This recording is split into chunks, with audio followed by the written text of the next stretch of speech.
And now, direct from Las Vegas. Welcome to Football Forecast Weekly. Each week, your host, Trip Mitchell, will introduce you to the top handicapper in Vegas, Dennis Tobler, and one of the top sportscasters in the U.S., Fred Wallen. Today's edition of Football Forecast Weekly is brought to you by mybookie.ag.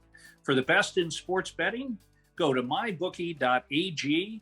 And you can win just like Dennis, Fred, and me. Welcome to a very special Football Forecast Weekly. This is our bowl edition. And along with our whole team here, Lee spinning the dials, Fred and Dennis down in Vegas, we want to thank everyone involved for making this season happen. And we want to wish you and yours a very, very Merry Christmas and a happy holiday season. And to do that, we were going to send it right away to the festive one. That would be Dennis Tobler. Dennis, look at that background. Yeah, beautiful, huh? Merry Christmas. Happy New Year, everyone. As executive producer of Football Forecast Weekly, I have a few statements and comments I'd like to make and a few thank yous to throw out there. First of all, I'd like to thank H. Lee Spencer for the tremendous job of production and distribution he does every week on our programs. And then I would like to thank you, Trip Mitchell. You are much better than Joe Rogan as a podcast host, and you even have credibility as a gentleman. So thank you very much. And many thanks to Fred Wallen, too, the big star from the West Coast. I couldn't have done this show without him. We couldn't have the information. I also want to thank everybody that carried us on their platforms this year, the Revolver Podcast, and especially a shout out to David Brunner at dbnatelevision.tv. David's going to be taking DBNA to the public next year live, and we at Gambling Broadcast and the TSI Network could not be happier about it. We've been in negotiating talks with David recently, and we hope to provide all of our shows, Thoroughbred Racing Forecast, Bookie Buster, Football Forecast Weekly, and many more as we go into the 2022 season. So thank you very much to everyone who's made this show work this year. And I sure hope everybody's made money, because we certainly have. Okay, well, let's get to, and first of all, so we are going to handicap in the A block, as we say in the TV business. The game's on the 31st. And I want to be a little nostalgic, Dennis and Fred.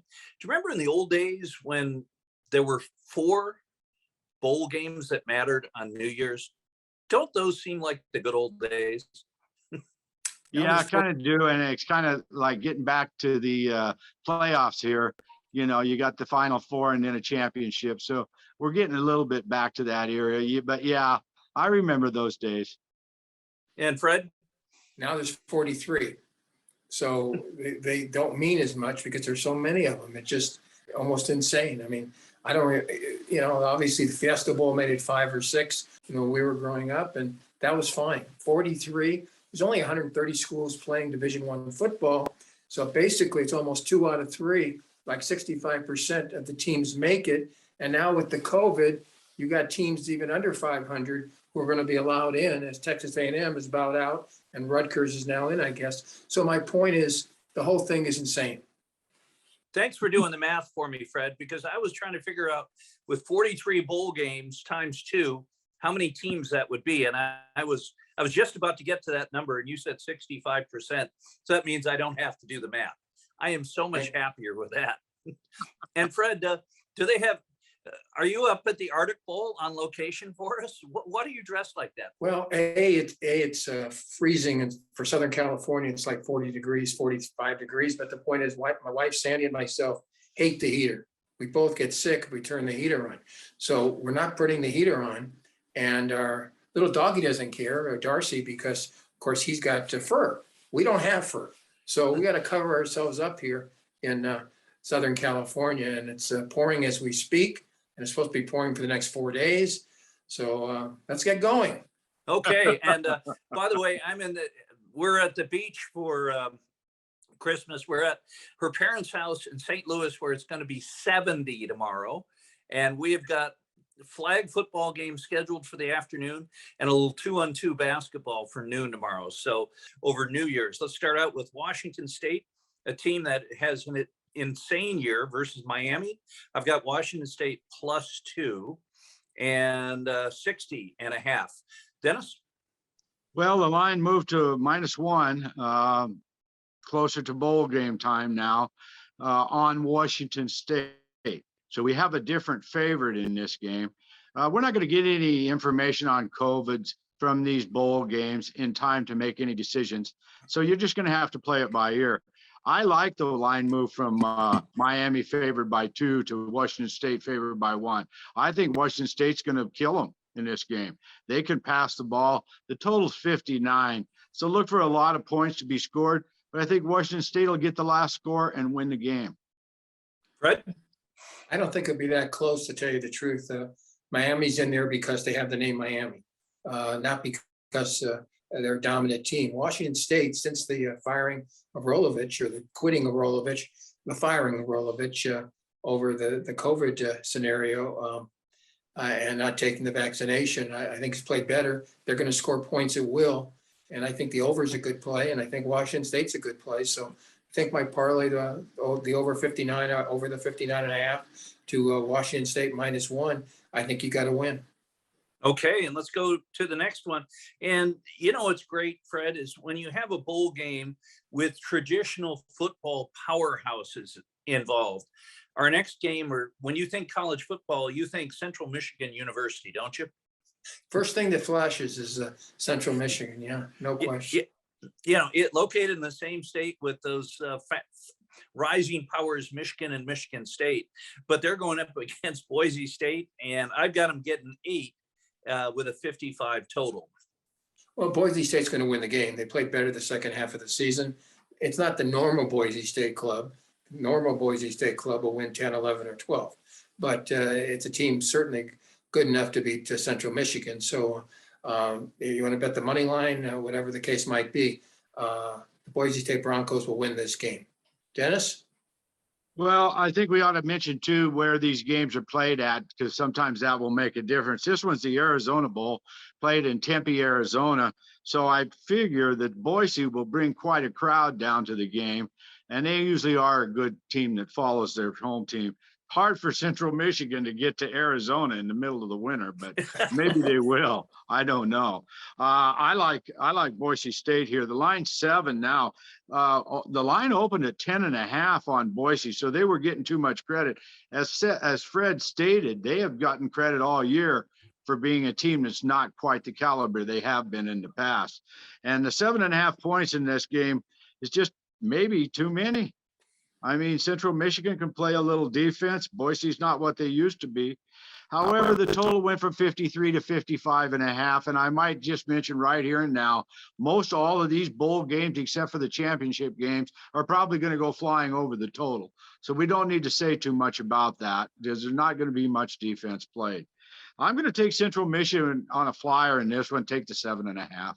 Okay, so let's go to a game where I sent out a text earlier in the day, and I am thinking that Cincinnati versus Alabama, that Cincinnati is going to lose so bad that they're going to close the university, refund everyone their tuition, fire the tenured professors, and get rid of the janitor. However, that's why we have experts on the show. So number 4, Cincinnati at Alabama, the number 1 seed. This game will be on New Year's Eve at 3:30 p.m. Cincinnati plus 13, total of 58. Dennis. It's at the Cotton Bowl in Texas. Alabama's been 13.5 point favorites all along here. Total of 58. I don't think Alabama's going to cover. I mean, I hate to bust your bubble there, and I'm pretty sure the people in Cincinnati are very happy with you. But I think Cincinnati plays a tough enough defense. They can shut down Alabama. I think Cincinnati's been overlooked all year long, to be honest with you. I think they're one of the best teams in the country. I'm sure glad they got in the playoffs.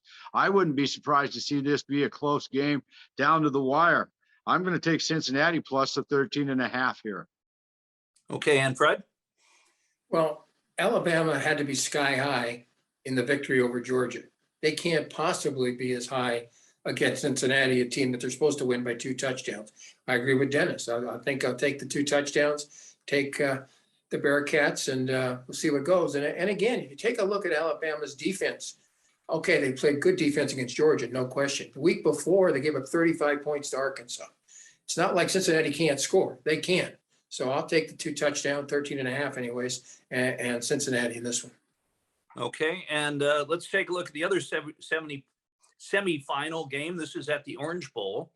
And again, not to sound nostalgic, but when there were the 4 games and you were on New Year's night at the Orange Bowl and it was 80 degrees and sunny, this made a kid from the Midwest very, very envious of the folks down there.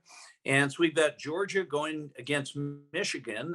Harbaugh was going to be fired last year. This year, he's the coach of the year. Can he pull off a miracle?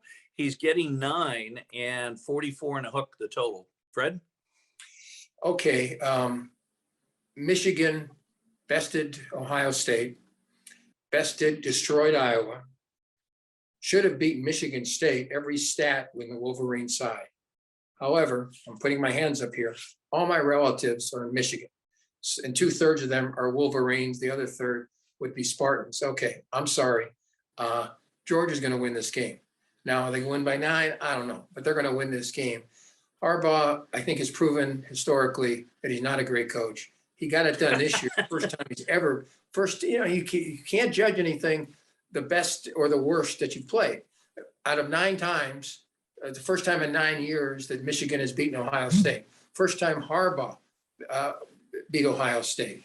It's not as if he's a genius coach. So I'm going to take Georgia. I'm not saying Kirby Smart is that smart either. I think Georgia, you can't judge him off the bad game against Alabama.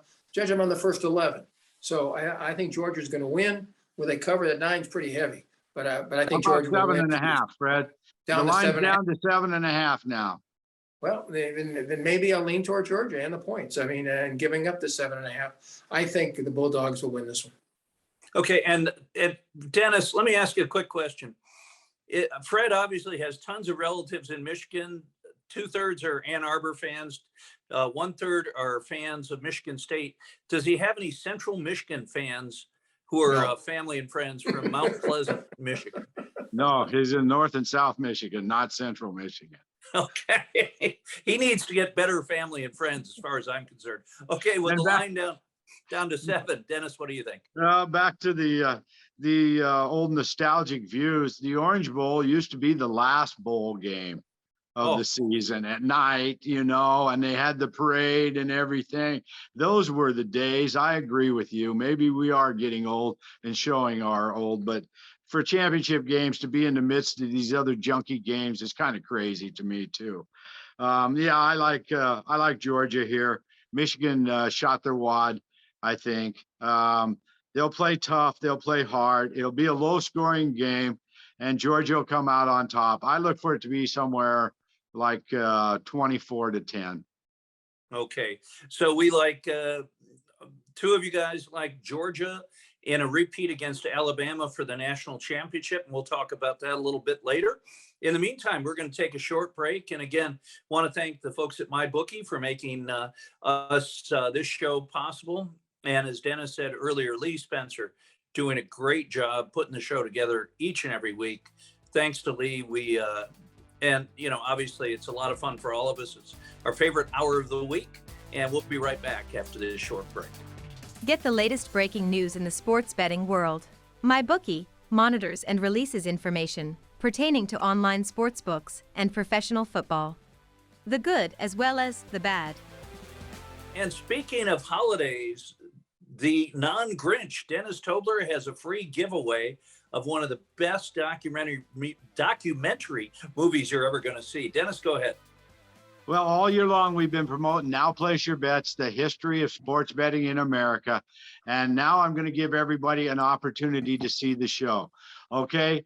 For the first 3 people that email me at winner@footballforecast.com, that's winner@footballforecast.com, I will send you the DVD, the original DVD with the stamps from winning the film festivals. And I'll even get Pete Rose and myself to sign it. So we have 3 that we'll give away to the first 3 people contacting me at winner@footballforecast.com. Good luck, everybody. Well, that is a very nice offer. And Fred, do you think you and I can get in on that and get a free copy? I would love it, but I already have a free copy. Oh, okay. No family and friends. I should mention that. And no DB&A personnel either. How about no one from Mount Pleasant, Michigan either? Okay. I was actually recruited to Central Michigan University, but unfortunately, I didn't make it there. So let's go to the Outback Bowl, one of the non-traditional bowls. Least is played in the South, Tampa, Florida. Penn State versus Arkansas, and Penn State coming into the game a 2.5 point is what I have. Dennis, you got the most current and 47 the total. Dennis, what do you show on that one? Well, Penn State laid around as a 2.5 point favorite most of the time till we got close to game time. Game's now a pick. All the money's coming in on Arkansas in this matchup. Total started at 45.5. It's 48.5. Once again, I'll say play the overs in these bowl games. They're going to pull out all the stops. I like Arkansas too. Penn State's slow. Arkansas is fast. Penn State plays in the Big Ten. Couldn't cut the muster there. Arkansas won some big games this year. The bottom line is Arkansas is faster, plays in a tougher league, and they will win the game straight up. I'm taking Arkansas. Okay, and Fred? I agree with Dennis. Arkansas ended the season losing 42-35 to Alabama, but they were right in there to the very end. Then they come back and double off Missouri 34-17. They're in a tougher conference. Penn State, the second half of the season, did not play well at all. Sam Higgins, as a coach, has got a lot to prove because it took him a long time to get a job like he's got now with the Razorbacks. So I think Arkansas will win straight up. And I think you could judge it by how you ended the season. And Penn State did not end the season well at all. So I'll go with the Razorbacks. Okay, and let's go to the Fiesta Bowl, which, as we mentioned earlier in the show, was the fifth bowl. No one minded it because you love going down to Arizona. And when the game was played at Tempe, I remember my buddies went down to see a national championship game in Nebraska against someone, and they couldn't get a beer. We went down a couple weeks later for the Super Bowl, and they had beer service in our seats. How about that for a difference between NCAA and the NFL? We've got Oklahoma State +2, Notre Dame. This is actually a great game, probably the best game outside the two big games.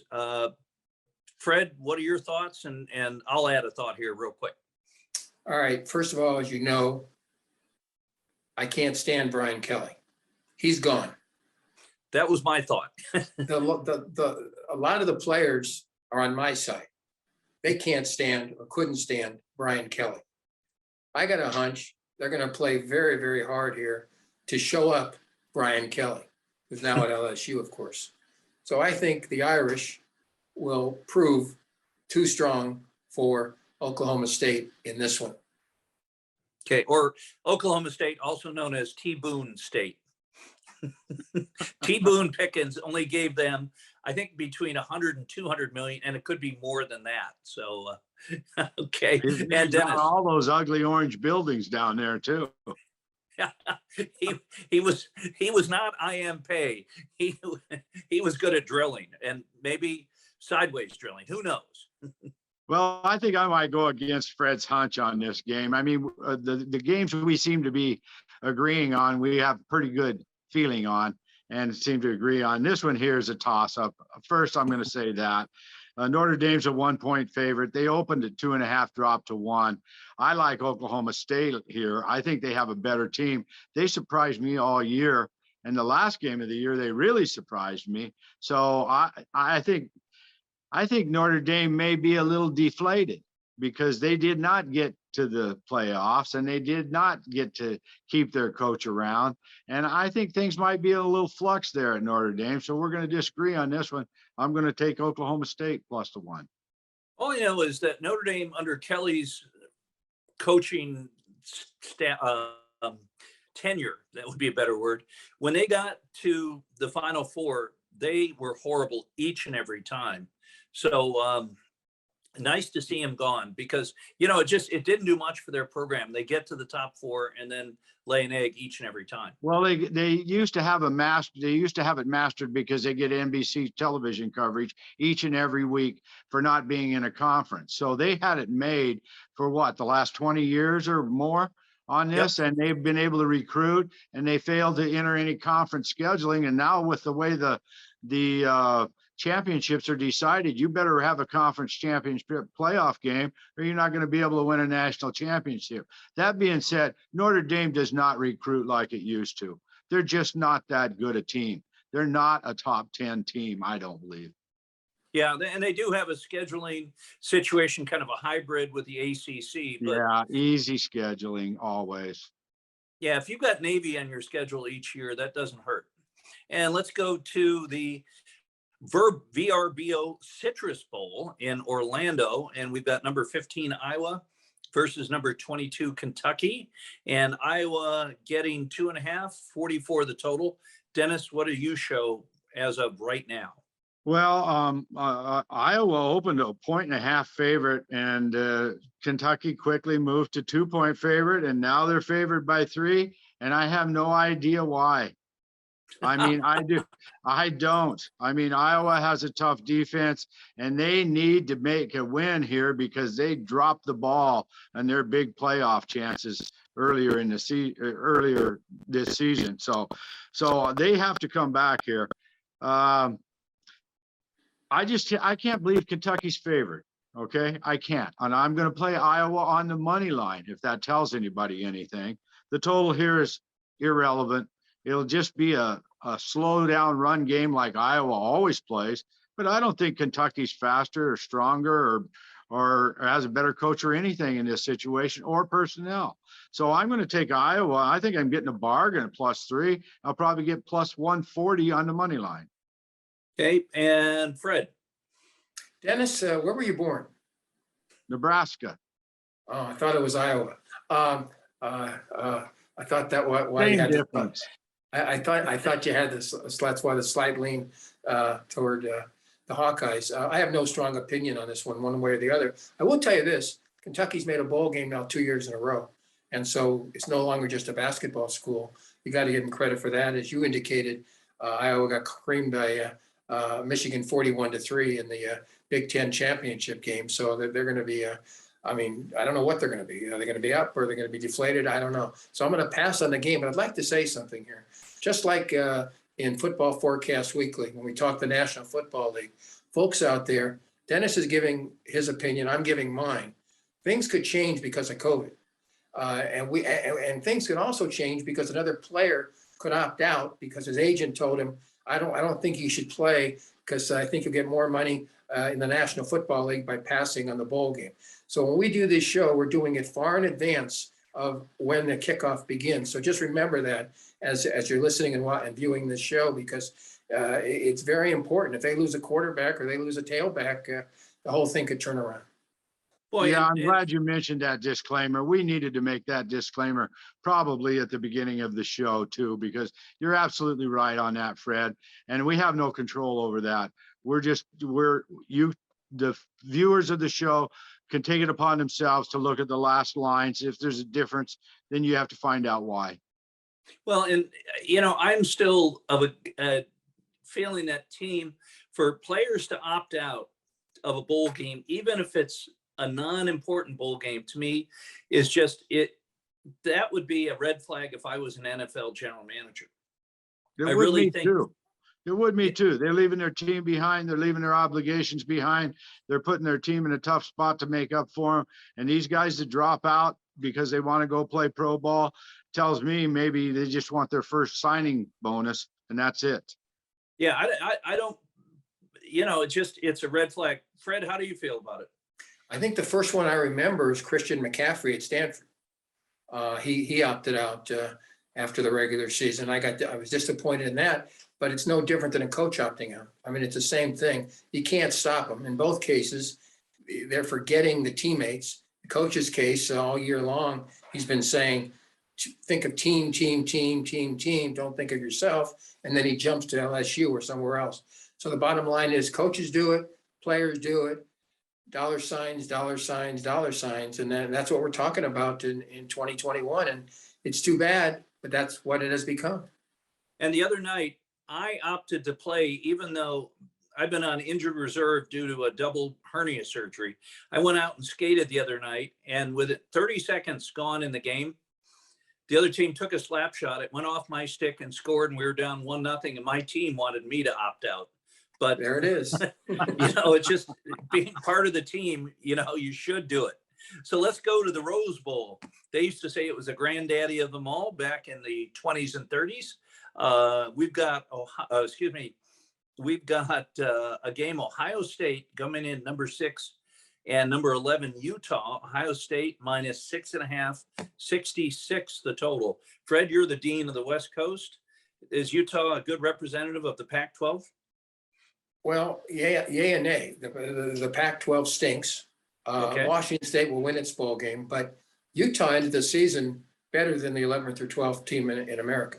They beat Oregon twice. Neither game was close. So, and Ohio State, of course, lost the game to Michigan. So, bottom line, I think Utah will impress the people around America, and they'll think that the Pac-12 is better than it is. I think Utah is so far in front right now. The rest of the Pac-12, you can't even figure it out. I think the Utes will win. And I love saying Utes, like Fred Gwynn in the movie. It's one of my favorite movies of all time with Joe Pesci. But anyways, the Utes. No, youth. I like the Utes. I like the Utes in this one. My cousin Benny. Trish, I want you to give us your opinion of this game. I think Utah, as 3-loss team, one of them to San Diego State, another loss to BYU, who I really see OSU.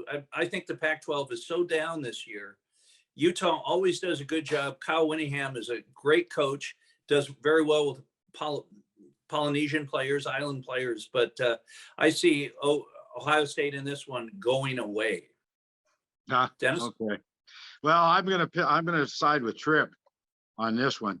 I think the Pac-12 this year too was just scattered mess, and Oregon beating Ohio State early in the season kind of contributes to this line, because I think the line on this game should have been 12.5 or 13 on Ohio State. So I'm definitely behind you, Tripp. I don't care about the Utes, and I don't care about the Pac-12, because I think Ohio State, and get this, we're going to ask each of us for our best bet during the bowl season. My best bet will be Ohio State. Okay. And let's go to the Allstate Sugar Bowl in New Orleans, or New Orleans, as they say properly. Number 7, Baylor versus number 8, Ole Miss. And that game I have even, but Dennis, I bet you have the better number than I do. No, I think it is going to be a pick, Tripp. I mean, both teams have been favored by one off and on. When one team gets favored, they take money the other side, and it's landed on a pick most of the time. So this is another tough pick game. Some of the money's come toward Mississippi in this one. The game's in New Orleans. I'm figuring, both teams are going to have a lot of crowd at this game, because both teams travel well at this one.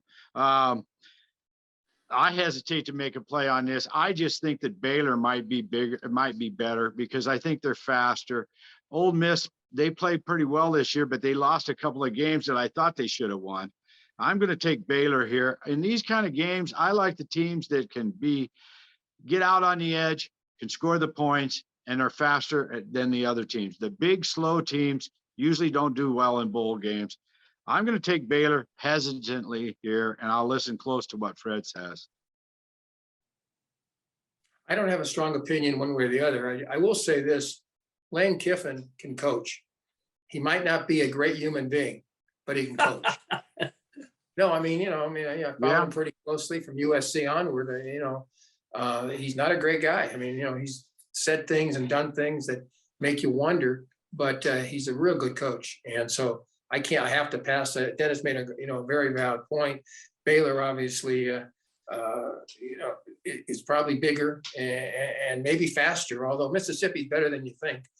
So I'm going to pass on this game and enjoy watching it. I think point till we scored, because you cannot stop a Kiffin offense. So I think, Dennis, what's the total on this one?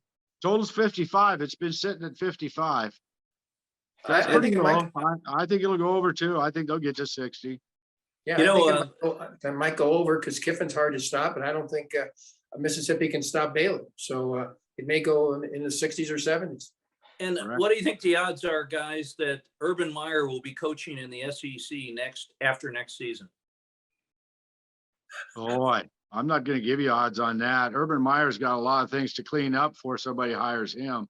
But you know what? In the SEC, think of the quality coaches. You've got Lane Kiffin. You've got, what's his name from Washington State at Mississippi State. You've got pretty much everywhere you go in the SEC, you've got some great, great coaches. Someone I think is going to take a chance on Urban Meyer because all he's done is win. Bowling Green, Utah, Florida, and Ohio State. He did. Obviously, the situation down in Jacksonville was terrible. But my sense is someone's going to take a chance on him because in the SEC, you got to win. Well, everybody gets a second chance. They always get a second chance. There's guys coaching in Division III now that used to be in Division I. You know, somebody will give him a chance. I think it'll be a low-ranked team in the Southeast Conference if it does come. It won't be any of the major powers. No. Well, no build powerhouse is up going a to fire team. him. Yeah. You know, he's going to have to build a team. He's not going to inherit one, I don't believe. So, Okay. And hopefully Fred, not. what's your thought there? I don't think it'll be right away. You know, when you find out you kick a kicker Lambo, you're not going to get a job right away. The alumni will go nuts at almost any school. 2, 3, 4 years from now, perhaps. But his ego is so big, Dennis, will he take a low-level SEC job or a low-level? That's another thing. I don't think too. so either. Yeah, that's another thing too. I don't think so. I think he wants I think he wanted the freedom that the NFL would have given him, but he didn't know what to do with it when he had the freedom. He just berated his team and belittled them by his actions. So, you know, I don't know about Urban Meyer. He has some kind of mental problems. You know, we've all heard that. That's why he went from Florida to Ohio State. He, you know, stress and anxiety, kind of the same shit I suffer from, you know? I was just about to say that, you know, when we turn off the cameras, Dennis berates Fred and I for our performance. Fred, it's getting a little old, isn't it? I'm pretty old, so I can handle it. Well, so anyway, Fred, yeah, I don't know. I don't care really what happens to Urban Meyer. okay. Well, let's go to the, you know, one of the great names in all of bowls, the Tax Act Texas Bowl in Houston. LSU getting a point against Kansas State. Wow. LSU has fallen, but they hired a Kelly, so we'll see what's happened. Dennis? Big changes here. First of all, this game's January 4th. Okay, everybody. It'll be after the Sunday and Monday NFL games, and it's going to be January 4th. And then when we come back from our next break, well, we will have our selections for the national championship game. So this game will go on Tuesday, January 4th. LSU opened as a 2.5-point favorite. And immediately everybody jumped on it, including myself. And Kansas State went to a 1-point favorite, opposite team favorite. And now Kansas State's up to 3.5. Ed Orgeron, or whatever his name was, that coached down there in New Orleans at LSU, he didn't cut the mustard down there. And I don't think his boys are going to come and play this week. Okay, I think Kansas State's going to roll over LSU, and I'd lay those points in a half a second. Okay, and Fred? Can't disagree. LSU's in a mess. Some of the guys have already transferred out when Kelly came in. Now, he's not going to be coaching this one, but still, I think LSU's in a mess. I'll take the Wildcats of Kansas State. Okay, and we'll take our final break of our college football special. We'll be right back. This is a review of Dennis Tobler's Now Place Your Bets by Canada Real Casino online service. Now Place Your Bets is a must-watch documentary for anyone interested in the world of casino and online sports betting. It is a chronicle of the dramatic rise in popularity of sports betting in the cities of Las Vegas and Atlantic City. It has now become a multi-billion-dollar industry worldwide. Welcome back to a very special Football Forecast Weekly, our college divisions. So what we're going to do is we're talk about the semifinal games without the points, who's going to win, and then we'll talk about the championship game. I'm going to give my pick first, and I'm going to go with both favorites. I think both Alabama and Georgia are going to get by Michigan and Cincinnati. I don't think either of those games are going to be close. And in the championship, I am going to say the smart coach is going to win and see Georgia revenge that loss in the SEC championship game, and the Bulldogs win the national championship. But the guy who's got the better Christmas decorations is the one I want to hear from right now, Dennis Tobler. Yeah, I do have the nice, I want to say this. This is the sitting room outside of my office that we call Bet Central. So we have a nice lifestyle here in Las Vegas. Now, what was the question, Triv? Who is going to win in the semifinal games, and who is going to be the national champion? I'm going to agree with you, buddy. The two favorites are just too strong. I like the underdogs maybe when you take the points in their first round games, but it's going to be Georgia and Alabama, the third time they'll play this year. And I suspect the spread's going to be pretty tight in that matchup. Alabama did put them away pretty good in the Southeast Conference game, but I'm with you, Tripp. I think Georgia's going to come back and get their revenge in this one. I'm going to take Georgia to win the national championship this year. Okay, and Fred? All three of us thinking the same here. You got to remember that you take the whole season, Georgia's a better team than Alabama. They beat them, and then of course they lost in the championship game. But if you go from game 1 through game 11, there's no comparison in the two clubs, and certainly not on the defensive side. Georgia's got a better defense. So I'll take Kirby Smart to outsmart Saban, and I'll take Georgia over Alabama. And if you were betting at home that two of us would use the smart reference, you would have been the winner. You would have been right on. You would have been smart. You would have been smart. It's always fun to see Saban lose. I think, he's one of those guys who just wins too much. But speaking of winner, Dennis, thanks so much for doing the special football forecast on the college side. What do we have in the future? Well, I want to remind everybody that next year we're going to be doing our full slate of games, COVID or no COVID, okay?